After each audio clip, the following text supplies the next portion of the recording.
Assalamualaikum warahmatullahi wabarakatuh. Perkenalkan, kami dari kelompok 5 dengan mata kuliah Perekonomian Indonesia dengan judul Inflasi dan Pengangguran di Era Pandemi COVID-19.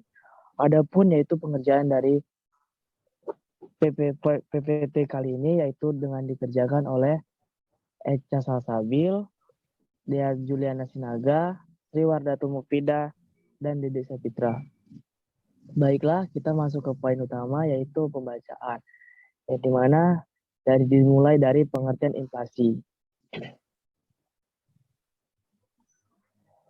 Inflasi adalah proses kenaikan harga-harga umum secara terus-menerus.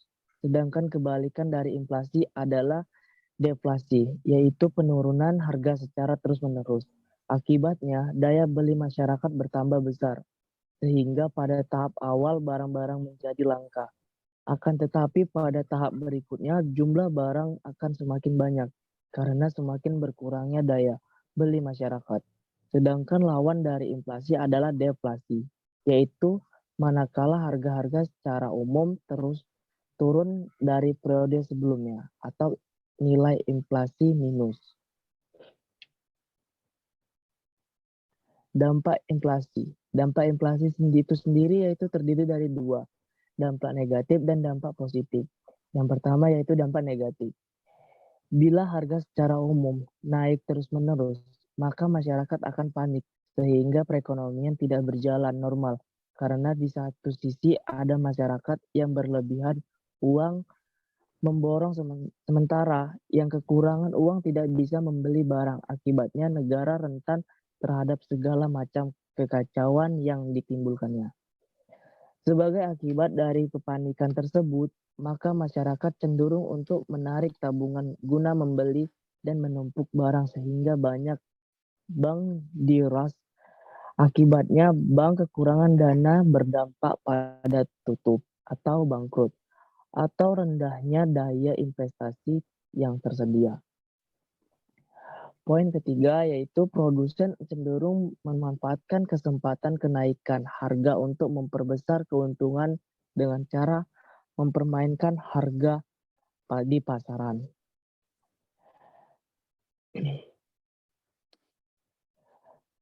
Dari dampak positif yaitu poin pertama, masyarakat akan semakin selektif dalam mengkonsumsi atau memproduksi, akan diusahakan seefisien mungkin dan konsumtivisme dapat ditekan. Poin kedua yaitu inflasi yang berkepanjangan dapat menumbuhkan industri kecil dalam negeri menjadi semakin dipercaya tangguh. Poin ketiga, tingkat pengangguran cenderung akan menurun karena masyarakat akan tergerak untuk melakukan kegiatan produksi dengan cara mendirikan atau membuka usaha. Nah, adapun cara mengatasi inflasi yaitu dengan ada beberapa kebijakan yang dapat dilakukan untuk mengatasi inflasi itu sendiri. Yang pertama, peningkatan tingkat suku bunga tabungan. Yang kedua, penjualan surat berharga. Yang ketiga, peningkatan cadangan kas. Yang keempat, pengetatan pemberian kredit. Yang kelima, menghemat pengeluaran pemerintah. Yang keenam, menaikkan tarif pajak. Yang ketujuh, menawarkan jumlah barang di pasar. Dan yang kedelapan yaitu menetapkan harga batas atas. Nah, adapun data tingkat inflasi di Indonesia bisa kita lihat pada tabel berikut ini, di mana pada tahun 2017 inflasi yaitu bernilai 3,61 dan sampai di mana kita berada di 2021 yaitu inflasi semakin menurun yaitu 1,87 dan itu adalah kenaikan dari data inflasi pada 2020 yang mana 1,68.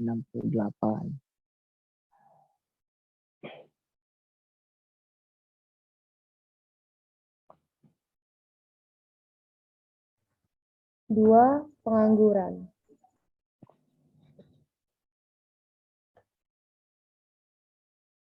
Pengertian pengangguran.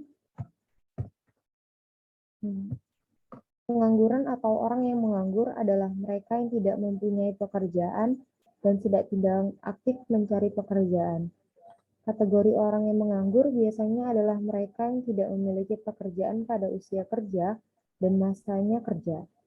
Usia kerja biasanya usia yang tidak dalam masa sekolah, tetapi di atas usia anak-anak atau relatif di atas 6-18 tahun, yaitu masa pendidikan dari SD sampai tamat SMA. Sedangkan di atas usia 18, namun masih sekolah dapatlah dikategorikan sebagai penganggur, meski untuk hal ini masih banyak yang memperdebatkannya.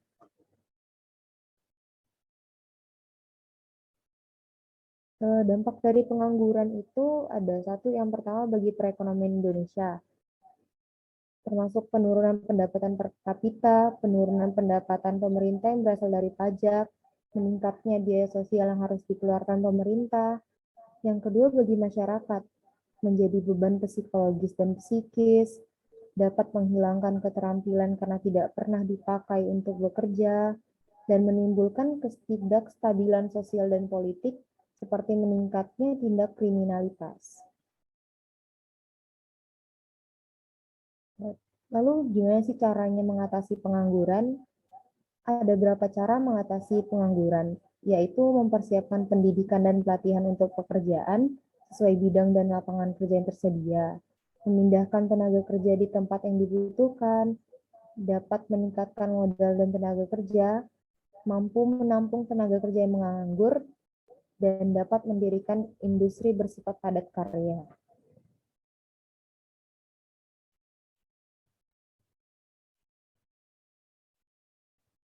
Ini adalah data tingkat pengangguran Indonesia.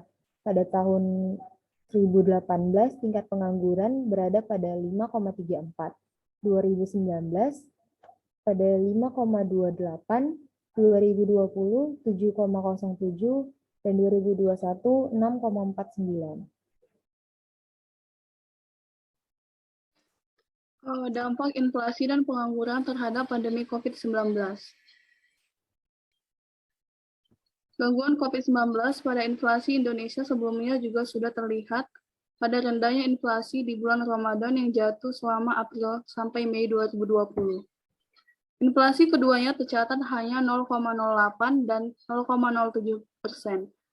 Idealnya inflasi seharusnya terjadi di Ramadan seperti Mei sampai Juni 2019 di kisaran 0,68 dan 0,55%. Suharyanto, pada kondisi Ramadan 2020 memang berbeda karena jumlah uang yang beredar tak banyak. Hal ini merupakan imbas dari penurunan permintaan dan perputaran uang yang bersumber dari penurunan aktivitas ekonomi karena COVID-19. Terjadinya daya beli masyarakat selama pandemi dapat terwujud karena inflasi yang terjaga dengan stabil di level rendah.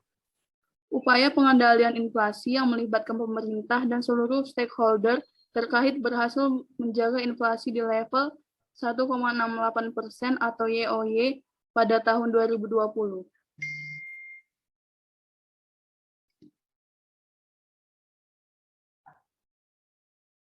Hingga September 2021, inflasi juga masih terjaga rendah dan stabil di level 1,60% atau YoY.